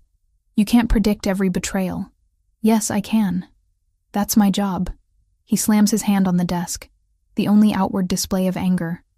That's what I do. Anticipate threats, identify weaknesses, protect what matters. And I failed. You didn't fail. I'm here. I'm safe. Roberto is contained. Because you got lucky. Because the person he hired was incompetent with the van surveillance. He turns to face me fully. Don't you understand? You could have died because I missed something. I cross to where he stands. Stop. We're going to find whoever helped him. You're going to handle it the way you handle everything. Methodically, completely. But blaming yourself for not being omniscient isn't productive. He looks at me like he wants to argue. But the fight drains from his posture. How are you the one comforting me right now? Because you've been carrying everything alone for too long. Let me help. His hand finds mine, grip tight. We stand like that while Nicholas works outside, while the machinery of Franco's organization moves to identify the traitor, while Roberto sits in his secure room with no moves left to make. 24 hours later, they have a name. Marco Santini, logistics coordinator, 17 years with the organization. The betrayal cuts deep. Not just because of the access he had, but because Franco trusted him. The interrogation is swift. Santini admits everything. Roberto approached him 8 months ago with an offer too lucrative to refuse. Information about Franco's personal life, about anyone who might be vulnerable. When Roberto fixated on me after the hospital encounter, Santini provided my schedule, my address, my usual routes. Why? Franco asks him, voice devoid of emotion. Roberto promised me a position when he took over. Said you were too soft, too focused on going legitimate. That the old ways were dying under your leadership. Santini doesn't look remorseful, just resigned. I bet on the wrong brother. Franco nods slowly. Yes, you did. The consequences are final. Santini is handed to federal authorities with evidence of multiple crimes unrelated to my kidnapping. Insurance fraud, money laundering, witness tampering. Charges that will guarantee decades in prison. Franco doesn't dirty his hands with revenge. He doesn't need to. Roberto, true to his agreement, provides a full statement. The federal prosecutors build their case with mechanical precision. I give my testimony in a conference room with lawyers and agents, recounting 3 months of captivity with clinical detachment. Franco waits outside, and when I emerge, he doesn't ask how it went, just hands me a bottle of water and waits for me to breathe. The trial is set for 6 months out, but the outcome is foregone. Too much evidence, too many witnesses, too clear a pattern of predatory behavior. Roberto will spend the next 20 years minimum in federal prison. It's over, Nicholas says one evening as we review the final documents. Officially over, but it doesn't feel over. It feels like the beginning of something else entirely. The question Franco and I have been avoiding since Roberto's capture. What happens now? The answer comes 3 days later when Franco finds me in the library, staring at my laptop without really seeing it. I've been thinking. He starts, then stops. Franco never hesitates. The fact that he is now tells me this matters. About what comes next. For you, my heart rate picks up. Okay, you have options. Full options, not the limited ones I gave you before. He sits across from me, maintaining space. Witness protection can give you a new identity, new city, complete fresh start. Or I can arrange something similar privately. Better resources, more control over the details. Either way, you'd be safe to rebuild your life however you want. Those are the running away options. What are the staying options? His eyes search mine. Staying means accepting that my world will never be completely safe or normal. I'm transitioning to legitimate business, but that takes years. There are still enemies, still complications, still risks I can't entirely eliminate. That's not an answer to my question. The staying option is this. He leans forward.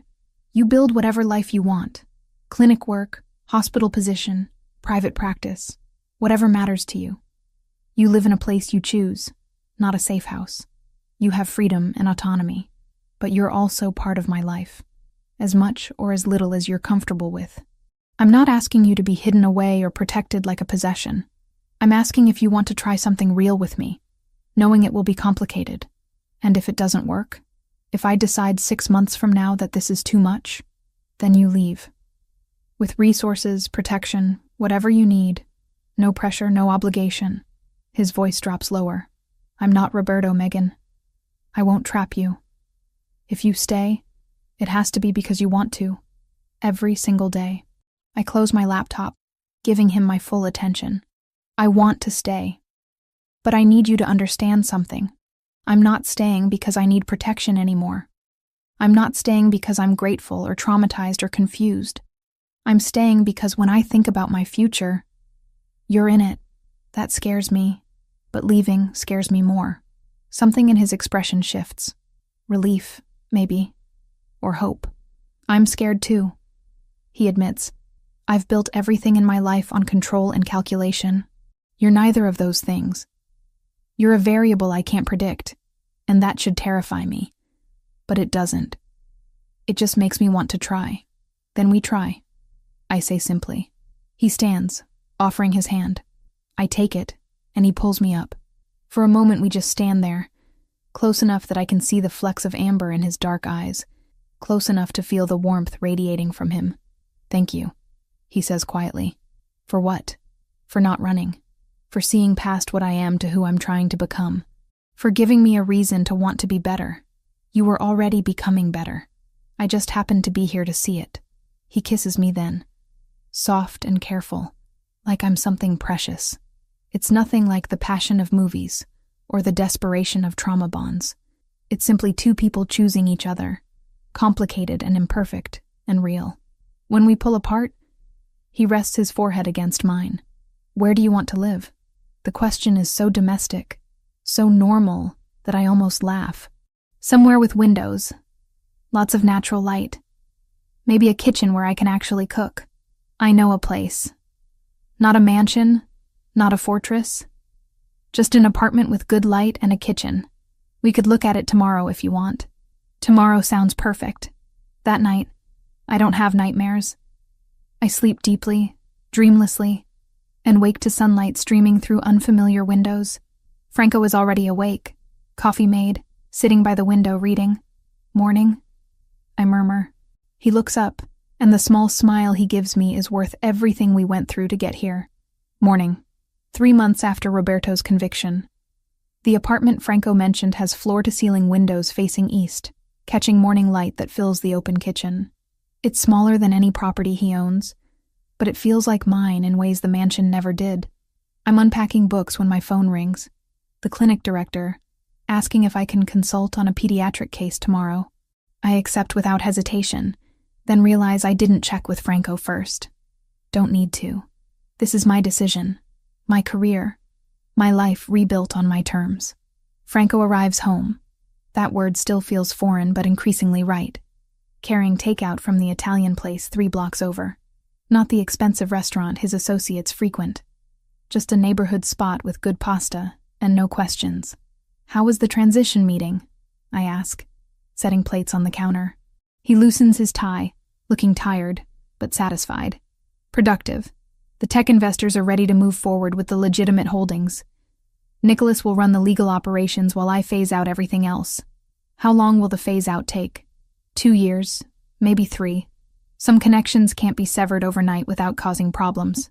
He pauses, measuring his next words. I won't pretend it's clean. There's still risk, still complications from past decisions. But I'm committed to this path. I know you are. I hand him a fork. Otherwise, I wouldn't be here. We eat in comfortable silence. The kind that develops between people who've seen each other at their worst and chosen to stay anyway. Outside, the city moves through its evening rhythms, traffic, voices, the ordinary chaos of life continuing. The clinic called, I mention. There's a case tomorrow I want to take. You don't need to ask permission. I'm not asking. I'm telling you because you're part of my life now. There's a difference. His expression softens. Fair point. What's the case? I explain the details. A 7-year-old with complex symptoms, family without insurance, clinic struggling to provide adequate care. Franco listens with the same focus he brings to business negotiations. What do they need? He asks when I finish. Better diagnostic equipment, specialist consultations they can't afford. But the clinic's funding is limited. Send me the details. I'll make sure they have what they need. Franco. Not as a favor to you, as an investment in legitimate community work. The foundation I'm establishing needs projects like this. He meets my eyes. Let me do something good with resources that came from questionable places. Please. The sincerity in his voice reminds me why I chose this complicated man over safer options. He's genuinely trying to become better. Not just appear better. Okay, I agree. But the clinic director deals directly with your foundation. I stay out of the financial arrangements. Agreed. Later that night, I'm reviewing medical journals when Franco emerges from his office looking troubled. I set aside my reading. What's wrong? He sits heavily on the couch beside me. I got word that Roberto's asking for a meeting. Through his lawyers, completely official channels, he wants to speak with me before his final sentencing hearing next month. My stomach tightens at the name. What does he want? Unknown. Could be genuine attempt at closure. Could be manipulation. His lawyer claims it's about family matters he needs to resolve. Are you going? That depends. He turns to face me fully. On whether you're comfortable with it. He's your trauma too, not just mine. If you don't want me engaging with him at all, I won't. The fact that he's asking, that he recognizes my stake in this decision, matters more than the answer itself. I think you should go, I say carefully. Not for him, for you. To close that chapter completely. Come with me? The request surprises me. You want me there? I want you to have the choice. If seeing him again would help you, or if you'd rather never lay eyes on him, either is valid. But I won't hide this from you or make decisions about him without your input. I consider it. The last time I saw Roberto was at the trial, watching him sentenced to 23 years for kidnapping, assault, conspiracy. He'd looked diminished, defeated. Seeing him now, in a controlled setting, might provide closure I didn't know I needed. I'll come, I decide. But I'm not speaking to him. I'm there to support you, and witness whatever he has to say. That's all. That's more than he deserves. The meeting is arranged for the following week at the Federal Detention Center. We pass through security, surrender our phones, sit in a monitored room with guards stationed at each exit. Roberto arrives in orange jumpsuit, wrists shackled, looking older than his 31 years. His eyes find me first. You brought her. She chose to come. Franco corrects. What did you want to discuss? Roberto sits awkwardly, chains restricting his movement. For a long moment, he just stares at the table between us. I've had time to think, he finally says. About choices I made, people I hurt. My lawyer suggested I make amends as part of my sentencing consideration. But that's not why I'm here. He looks up at Franco. I need you to know I understand what I did to our family. To you. Franco's expression remains neutral. Go on. Growing up, I resented you for being everything I wasn't. Smarter, stronger, father's favorite. When he died and you took over, that resentment became hatred. Roberto's voice cracks slightly. I told myself you stole my birthright, that I deserve power you claimed. But the truth is, I was never capable of leading. I was always destructive. Is this supposed to be an apology? Franco asks coldly. No.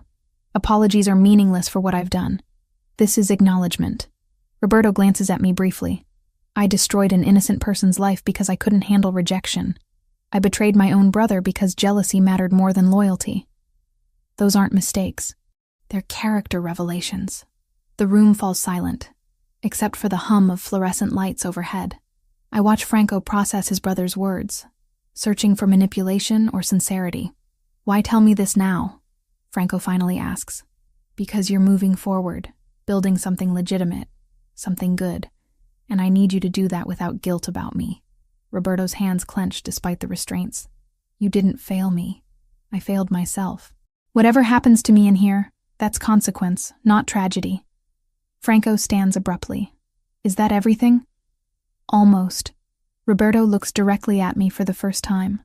I can't apologize to you.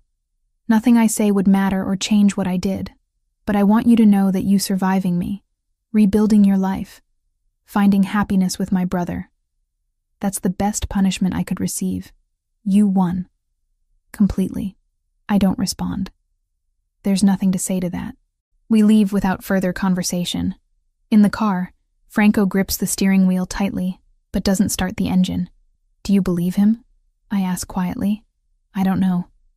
Part of me thinks it's genuine realization. Part of me sees strategy, painting himself as reformed for the sentencing hearing. He exhales slowly. Either way, it doesn't change anything. He's still responsible for everything he did. Agreed. Franco starts the car. We drive in silence until he pulls over at the same overlook where we first acknowledged our feelings months ago. I need to say something. He begins. Seeing him today, hearing him talk about choices and consequences, it reminded me that I'm making my own choice every day. To leave that world behind. To build something better. To be worthy of you. Franco, let me finish. He takes my hand. You didn't just survive Roberto. You survived everything that came after. Living in my world. Accepting its complications. Staying when you had every reason to run. You chose to see potential in me when you could have just seen a criminal. I saw a man trying to become better. I correct. That's different than potential. That's action. And you're part of that action. Knowing you're here, building a life with me. It makes the hard decisions easier. Transitioning the business, cutting ties with dangerous people, investing in legitimate projects. I'm not doing it alone anymore. I squeeze his hand. Neither am I. We're doing it together. He leans across the console, kissing me with a tenderness that still catches me off guard. When we pull apart, he's smiling. A real smile, not the controlled expression he shows the world. Let's go home, he says. Home. The word resonates differently now. It's not a safe house or temporary shelter. It's the apartment we chose together, the life we're building, the future we're creating despite complicated pasts. That evening, I'm working on case files when Nicholas stops by with documents for Franco to review. He lingers in the doorway after Franco disappears into his office. He's different with you, Nicholas observes. Different how? Lighter, like he's carrying less weight. Nicholas's usual professional demeanor softens slightly. I've worked for Franco for 12 years. Never saw him care about anything except the organization and his reputation. Now he cares about you. It's good for him. He's good for me too, I admit. In ways I didn't expect. Nicholas nods, satisfied, and leaves. I return to my medical journals, but my mind drifts to the journey that brought me here. 6 months ago, I was chained in a basement, uncertain if I'd survive. Now I'm sitting in an apartment I helped choose, planning my career, building a relationship with someone who sees me as an equal. The trauma didn't disappear. I still have difficult nights, still flinch at unexpected sounds, still carry scars, physical and otherwise. But I'm also stronger than I was before, more certain of who I am and what I want. Franco emerges from his office hours later, finding me asleep on the couch with journals scattered around me. He carefully moves the books aside, drapes a blanket over me, turns off the lights. I'm half awake but don't move, just listen to him settle in the chair nearby, keeping watch the way he has since the beginning. You don't have to stay. I murmur. I know. I want to. I drift back to sleep with those words warming me. When I wake before dawn, he's still there, and something about that simple act of presence says more than any grand gesture could. We're not perfect. Our relationship is built on trauma and complicated circumstances. There are no guarantees about the future, no promises that risk won't find us again. But we're here, together, choosing each other every day. And somehow, that's everything I need.